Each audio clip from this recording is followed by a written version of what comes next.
శివుని అనుగ్రహం. రాఘవ అనే వ్యక్తి ఒక గ్రామానికి చెందిన మధ్యతరగతి రైతు. అతని పొలం కష్టాల్లో ఉంది. కుటుంబం ఆర్థిక సమస్యలతో బాధపడుతోంది. కుమారుడు విహారీ విద్యలో శ్రద్ధ చూపడం మానేశాడు. రాఘవ తన కుటుంబాన్ని పోషించడానికి చాలా కష్టపడుతుండేవాడు.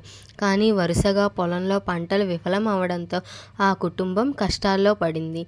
విహారీ కూడా చదువులో ఆసక్తి చూపడం మానేసి నిరాశగా గడుపుతున్నాడు.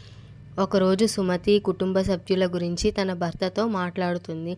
రాఘవ, మన పరిస్థితి చాలా దారుణంగా ఉంది. శివుని ప్రార్థన చేస్తే ఆయన మనకు మార్గం చూపుతారని నమ్ముతున్నాను. అందుకు బదులుగా రాఘవ, అవును సుమతి, మనం శివుని అనుగ్రహం కోసం ప్రార్థిద్దాం అని అంటాడు.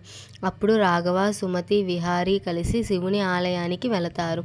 అక్కడ వారు భక్తితో శివుడిని ప్రార్థిస్తారు. ఆ రాత్రి రాఘవకు కలలో శివుడు ప్రత్యక్షమవుతాడు. రాఘవ, నీకు ధైర్యం అవసరం. నీవు నీ కష్టానికి నమ్మకం ఉంచు. నీ కుటుంబం కలిసి కష్టపడితే నేను నీకు మార్గం చూపుతాను అని శివుడు అంటాడు. రాఘవ, శివుడా, మీ అనుగ్రహంతోనే మా కుటుంబం సంతోషంగా ఉంటుంది. దయచేసి మా కష్టాలు తొలగించండి అని అంటాడు.